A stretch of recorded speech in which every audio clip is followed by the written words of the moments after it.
नमस्कार, मैं डॉक्टर आशाराम भार्गव। आज हम कवि देव के पदों की व्याख्या करेंगे। देव रीतिकाल के रीतिबद्ध काव्यधारा के कवि थे। इन्होंने संस्कृत काव्यशास्त्र की लक्षण उदाहरण ग्रंथ परंपरा का अनुसरण कर साहित्य रचना की थी। कवि देव के व्यक्तित्व में आचार्य और कवि दोनों स्वरूप दिखाई देते हैं। इनकी प्रमुख रचनाएं भावविलास, भवानी विलास, रस विलास, जाति विलास, राधिका विलास, वृक्ष विलास, कुशल विलास, पावस विलास, देवचरित, सुख सागर तरंग, काव्य रसायन, अष्टयाम, सुजान विनोद, राग रत्नाकर, ब्रह्म दर्शन 25, तत्व दर्शन 25, आत्मदर्शन 25, जग दर्शन 25, प्रेम दीपिका, प्रेम दर्शन, प्रेम तरंग और देवमाया प्रपंच है। कवि देव के साहित्य में प्रेम, दर्शन, अध्यात्म, सौंदर्य आदि का चित्रण किया गया है। पद संख्या 1। सुनिके धुनि चातक मोर निकी, चहु ओरन कोकिल कूक निसो, अनुराग भरे हरिबागन में, सखी राग तराग अछूक निसो। कवि देव छटा उनई जो नई, बन भूमि भई दल टूक निसो, रंगराति हरी हैहराति लता, झुक जाति समीर की झूंक निसो। इस पद में कवि देव ने जहाँ एक तरफ श्री कृष्ण के प्रेम का चित्रण किया है, वहीं दूसरी तरफ प्रकृति सौंदर्य का भी चित्रण किया है। कवि देव कहते हैं कि सुनिके धुनि चातक मोर निकी। सुनिके सुन करके, धुनि अर्थात ध्वनि, चातक और मोर की, चातक और मोर की ध्वनि को सुनकर। वे कहते हैं कि सुनिके धुनि चातक मोर निकी, चातक और मोर की ध्वनि को सुन करके, और चहु ओरन कोकिल कूक निसो, चारों तरफ कोयल के कूकने से, अनुराग भरे हरि, प्रेम से भरकर हरि श्री कृष्ण बागन में, बागों में विचरण कर रहे हैं। सखी अब राधा से कहती है कि राग तराग अचूक निसो। राग अर्थात प्रेम के, तराग अर्थात तालाब, सरोवर, अचूक निम अर्थात अचूक, प्रेम के अचूक तालाब से सिक्त होकर, सरोबार होकर, डूबकर, प्रेम से भरकर श्री कृष्ण बाग में विचरण कर रहे हैं। तात्पर्य यह है कि एक सखी राधा से कृष्ण की स्थिति का चित्रण करते हुए बताती है कि चातक और मोर की ध्वनि को सुनकर, वन में मोर और चातक की आवाज़ को सुनकर, ध्वनि को सुनकर, चारों तरफ कोयल की कूक को सुनकर, अनुराग से भरकर, अनुराग अर्थात प्रेम, प्रेम से भरकर हरि बागों में विचरण कर रहे हैं। साथ ही राग तराग, प्रेम के अचूक तालाब से सिक्त होकर श्री कृष्ण वन में विचरण कर रहे हैं। इसका एक अर्थ यह भी हो सकता है कि अनुराग भरे बागन में, प्रेम से भरे हुए बागों में, और प्रेम के अचूक तालाब से सिक्त होकर श्री कृष्ण वहाँ विचरण कर रहे हैं। कवि देव आगे कहते हैं कि कवि देव छटा उनई जो नई। कवि देव कहते हैं कि उसी समय वहाँ छटा अर्थात घटाएं, बादल, उनई मन उमड़ कर आए, तो वन भूमि भई दल टूक निसो। वन भूमि, जिस वन में श्री कृष्ण विचरण कर रहे थे, वह वन भूमि भई मन हो गई, दल अर्थात पत्तों से, टूकनी मन थोड़ा सा, तनिक, वन भूमि पत्तों से भर गई, नई छटा लेकर विकसित हो गई। वे कहते हैं रंगराति हरी हैहराति लता। रंगराति अर्थात रंगों से भरकर, हैहराति अर्थात लहराती, लताएं, झुक जाती समीर की झूक निसो।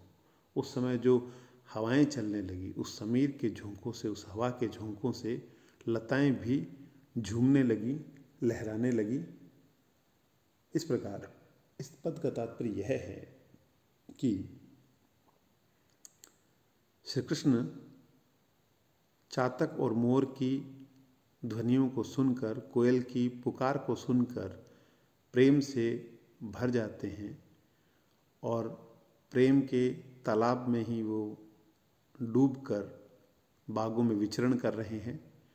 उसी समय प्रकृति की एक नई छटा उमड़ कर आती है और वन भूमि एक नया स्वरूप लेती है, नई छटा लेकर विकसित होती है और इस वातावरण में नए रंगों से भरी हुई हरी भरी लताएं लहराती है और वे लताएं समीर के झोंकों का स्पर्श पाकर झूमने लगती है, लहराने लगती है।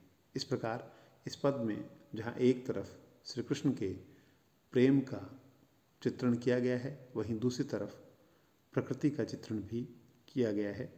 श्री कृष्ण के प्रेम से प्रकृति पर प्रभाव और प्रकृति का श्री कृष्ण पर प्रभाव चित्रित किया गया है।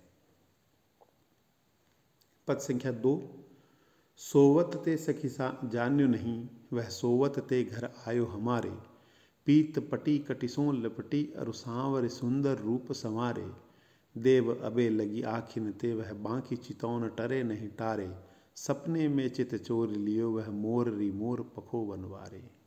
इस पद में सपने की कथा चित्रित की गई है। अंतिम लाइन देखिए, सपने में चित चोर लियो। श्री कृष्ण ने सपने में चित्त अर्थात मन को चुरा लिया, हृदय को चुरा लिया। किसने चुरा लिया? वह मोररी, उस मुरारी, मोर पखो वनवारे, मोर पंख वाले वनवारी, उस वनवारी ने सपने में ही चित्त चुरा लिया। एक गोपिका के, राधा के स्वप्न की कथा है कि सोवत ते सखी जान्यो नहीं, वह सोवत ते घर आयो हमारे, कि हे सखी सोते हुए मैंने जाना नहीं और जब मैं सो रही थी तो सोवत ते घर आयो हमारे, वह सोते हुए मेरे घर आया। जब मैं सो रही, स्वप्न की कथा है और स्वप्न की कथा में कहते हैं कि सोवत ते सखी जान्यो नहीं, सोते हुए मुझे ज्ञात नहीं हुआ, वह सोवत ते घर आयो हमारे, जब मैं सो रही थी तब मेरे घर आया। और किस रूप में आए श्री कृष्ण घर? कि पीत पटी कटिसों लिपटी, पीत पटी पीला वस्त्र, कटिसों लिपटी कमर से लिपटा हुआ था।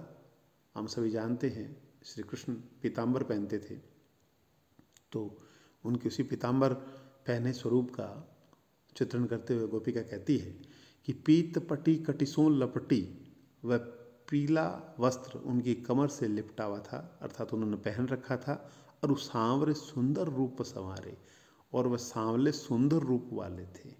उन्होंने सांवला सुंदर रूप सजा रखा था, अर्थात श्री कृष्ण जिनका रूप सांवला है, उस सांवले सुंदर सलोने रूप वाले थे।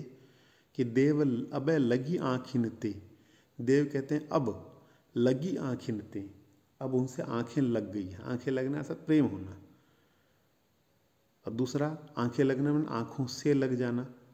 तो देव कहते हैं कि अब लगी आँखिन ते, वह आँखें लगने से वह बांकी चितौन टरे नहीं टारे, वह बांकी चितवन, वह श्री कृष्ण का बांका रूप टरे नहीं टारे, टालने पर भी नहीं टलता, अर्थात वो आँखों में बस गया है, इतना आँखों में बस गया है कि चाह कर भी उस स्वरूप को भुलाया नहीं जा सकता। देव कहते हैं कि देव अबे लगी आँखिन ते, वो आँखें लग गई है, और आँखें लगने ऐसी आँखें लगी है, ऐसे वो मन में बस गया है कि बांकी चितौन टरे नहीं टारे, कि आँखों से वह बांकी चितवन टालने पर भी नहीं टाली जा सकती। और सपने में चित चोर लियो, सपने में ही श्री कृष्ण ने गोपिका का चित्त चुरा लिया। वह बताती है कि किसने चित्त चुरा लिया? वह मोररी, मोररी अर्थात मुरारी, मोर पखो मोर पंख वनवारे, मोर पंख वाले बनवारी ने। इस प्रकार इस पद में देव ने सपने में ही श्री कृष्ण के प्रेम का और प्रेम के प्रभाव का चित्रण किया है। पद संख्या 3, सपने में गई देखन हो, सुनि नाचत नंद जसोमती को नट, वाम सिकाई के भाव बताई कि मेरो ही खींच खरो पकड़ो पट, तौ लगी गाय रंभाई उठे कवि देव बधूनि मथ्यो दधि को घट। चौंकी परी तब कान कहूँ न कदम्ब न कुंजन कालिंदी को तट। इस पद में स्वप्न की कथा है। स्वप्न की कथा यह है कि वधूनि मथ्यो दधि को घट। एक वधूनि, एक स्त्री, मथ्यो मन मंथन कर रही थी, दधि मन दही को घट, दही मंथन कर रही थी। दही का घड़ा जिसमें वो दही को मथ रही थी, और दही मथते मथते वह स्वप्न में खो गई। और स्वप्न में उसे कृष्ण का स्मरण हुआ, और जो घटना हुई उसका वर्णन देव ने किया है। देव कहते हैं कि सपने में गई देखन हों। एक सखी कहती है कि सपने में गई देखने, मैं सपने में देखने गई। क्या देखने गई? यह सुनी, सुनी मैंने यह सुनकर कि नाचत नंद यशोमती को नट। मैं स्वप्न में यह देखने गई, यह बात सुनकर यह देखने गई कि नंद बाबा और यशोमती मैया का नट, नट मतलब नटवर नागर नंद किशोर, श्री कृष्ण को कहा जाता है कि सपने में गई, सपने में गई देखने हों मन मैं, सुनी यह सुनकर कि नाच रहा है नंद यशोमती का नट। श्री नंद और यशोमती का वो नटवर नागर नाच रहा है, यह सुनकर मैं भी देखने चली गई। और वहाँ देखा मैंने कि वाह मुस्काई के, वह श्री कृष्ण मुस्कुरा करके, भाव बताई के, नृत्य की भाव बता करके, नृत्य की मुद्राएं बता करके श्री कृष्ण वहाँ नृत्य कर रहे थे और वो मुस्कुरा रहे थे। और मेरो ही खींच खर्यो पकड़ो पट, उन्होंने मेरा ही खींची मैंने खींच करके, खरो मन खड़े हैं, पकड़ो मन पकड़ करके, पट मन वस्त्र। श्री कृष्ण ने मुस्कुरा करके, भाव बता करके मेरे ही पट को, वस्त्र को खींच करके खड़े हो गए। वह स्त्री स्वप्न में है, उसे लगा कि कृष्ण वहीं नृत्य करके उसको भाव बता रहे हैं। तौ लगी गाय रंभाई उठी, वह भाव में लीन थी। तौ लगी तभी, गाय रंभाई उठी, गाय बोल उठी, गाय रंभाई। और जैसे ही गाय रंभाई, उस स्त्री का स्वप्न टूट गया। वह कह रहे हैं तौ लगी गाय रंभाई उठी, तौ लग तभी, गाय रंभाई उठी, गाय बोल उठी। कवि देव कहते बधूनि मथ्यो दधि को घट। वह बधूनि, वह स्त्री मथ्यो मथ रही थी दधि को घट, दही का घट, दही का घड़ा जिसमें वो दही मंथन कर रही थी। और उसने देखा, फिर चौंक पड़ी, तब गाय के रंभाने से वह चौंक पड़ी। और तब उसने देखा कान कहूँ न, कहीं भी कृष्ण नहीं है। कदम्ब न, ना कहीं कदम्ब है, न कुंज न वन है, न कालिंदी को तट, और ना ही वह कालिंदी यमुना का तट है। इस प्रकार इस पद में कवि देव ने स्वप्न में एक स्त्री के कृष्ण से आसक्ति का चित्रण किया है कि किस प्रकार उसने स्वप्न में देखा वो दही मथ रही थी, और दही मथते मथते वह स्वप्न में, ख्वाब में खो गई। और उसने देखा कि नंद और यशोमती मैया का बेटा श्री कृष्ण नाच रहे हैं। और वह यह बात सुनकर स्वयं देखने चली गई। और कृष्ण वहाँ मुस्कुरा करके, भाव बता करके, उन्होंने उसी स्त्री का वस्त्र पकड़कर वो खड़े थे।